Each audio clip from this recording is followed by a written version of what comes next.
ایک فرق تو یہ بتایا میں نے حضرت عیسیٰ کے ساتھ کیا واقعہ ہوا، اس کے متعلق جماعت احمدیہ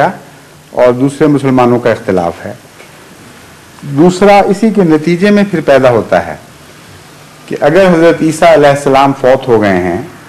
تبھی موت اور زندہ آسمان پر نہیں اٹھائے گئے، تو وہ کون ہے جس کا ذکر ملتا ہے حدیثوں میں کہ ابن مریم تم میں ضرور آئے گا، اور آن حضرت صلی اللہ علیہ وآلہ وسلم خدا کی قسم کھا کے کہتے ہیں کہ وہ ذات جس کے ہاتھ میں میری جان ہے اس کی قسم کھاتا ہوں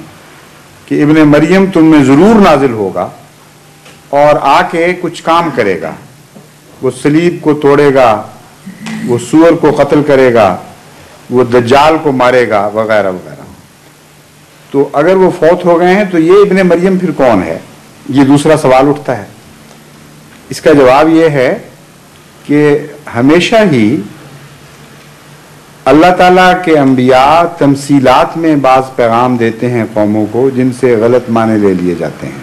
یہ کوئی نیا واقعہ نہیں ہوا، اور انسان بھی اس بات سے اچھی طرح واقف ہیں کہ ایک شخص جب کسی خاص چیز میں شہرت اختیار کر جائے تو اس کا نام کسی دوسرے آدمی کو دے دیا جاتا ہے۔ مثلا ڈرامے میں اگر کوئی شخص کمال حاصل کرے تو اس کو شیکسپیئر کہہ دیتے ہیں، پہلوانی میں کوئی کمال حاصل کرے تو اسے رستم کہہ دیتے ہیں۔ اسی طرح طب میں اگر کوئی بہت بڑا درجہ حاصل کرے تو ابو علی سینا کہہ دیتے ہیں۔ غرضی کہ ایک نام دوسرے شخص کو دے دیا جاتا ہے یہ ظاہر کرنے کے لیے کہ وہ خاص کمال اس شخص میں پایا جائے گا یا پایا گیا ہے، لیکن شرط یہ ہوتی ہے کہ وہ آدمی مر چکا ہو جس کا نام دیا جا رہا ہے، ورنہ کنفیوژن پیدا ہو جائے گا۔ شیکسپیئر کی زندگی میں نہیں دوسروں کو شیکسپیئر کہا جاتا تھا، رستم کی زندگی میں نہیں کہا جاتا تھا، مر جائے تب کہا جاتا ہے۔ تو اگر حضرت رسول کریم صلی اللہ علیہ وآلہ وسلم تمثیلی نام دے رہے تھے تو حضرت عیسیٰ کی موت ضروری تھی، ورنہ پھر وہ اصلی عیسیٰ کی طرف بات چلی جاتی ہے۔ تو ہم چونکہ قرآن کریم سے یہ ثابت کرتے ہیں کہ عیسیٰ علیہ السلام صلیب سے زندہ اتر آئے اور بچ گئے اور کشمیر چلے گئے ہجرت کر کے، اور پھر تبھی موت فوت ہوئے، اس لیے ہمارا عقیدہ یہ ہے کہ یہ ساری حدیثیں ایک تمثیلی وجود کے متعلق ہیں، جس کو مسیح ابن مریم کا نام کچھ مشابہتوں کی وجہ سے دیا جانا تھا، ورنہ پرانا مسیح دوبارہ دنیا میں نہیں آئے گا۔ سب سے آسان فیصلے کا طریق یہ ہے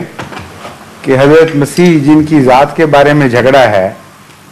کہ ان کا نام تمثیلی طور پر استعمال ہوا روحانی معنوں میں یا سچ مچ، ان سے فیصلہ کروا لیا جائے، ان سے بہتر جج اور کوئی نہیں ہو سکتا۔ چنانچہ جب حضرت مسیح کی طرف اس جھگڑے کو لے کے جائیں تو ایک بڑی دلچسپ بات سامنے آتی ہے۔ حضرت مسیح سے پہلے بھی ایسی ہی ایک پیشگوئی موجود تھی کہ ایلیا نبی زندہ آسمان پر رتھ پر بیٹھ کے چلا گیا ہے، اور مسیح کے آنے سے پہلے وہ آسمان سے اپنے جسم سمیت اترے گا اور منادی کرے گا کہ مسیح کی بادشاہت کے دن آ گئے ہیں، تم تیاری کر لو۔ چنانچہ جب حضرت مسیح نے دعویٰ کیا تو آپ کے ماننے والوں کو لوگوں نے چھیڑنا شروع کیا، جس طرح آج کل بعض غیر احمدی علماء احمدیوں کو چھیڑتے ہیں کہ جناب ہم مان تو جائیں گے مگر وہ آسمان سے جس نے آنا تھا وہ کہاں گیا؟ زندہ آسمان پر گیا ہے، زندہ آسمان سے اترے تو وہ پہلے آئے گا، اس کو ہم پہچان لیں گے پھر تمہیں مان جائیں گے، لیکن وہ تو دکھاؤ کہاں ہے۔ اس پر حضرت مسیح کو جب حواریوں نے بتایا کہ اس طرح ہمیں کہتے ہیں کہ ایلیا تو نکالو پہلے، وہ آسمان پہ ہی بیٹھا ہے، مسیح پہلے ہی آ گیا، تو حضرت مسیح نے حضرت یحییٰ کا ذکر کرتے ہوئے فرمایا، یحییٰ نبی جن کو یوحنا بپتسمہ دینے والے کہتے ہیں، جان دی بیپٹسٹ، ان کے متعلق فرمایا کہ یہ وہی ایلیا ہے جس نے آسمان سے آنا تھا،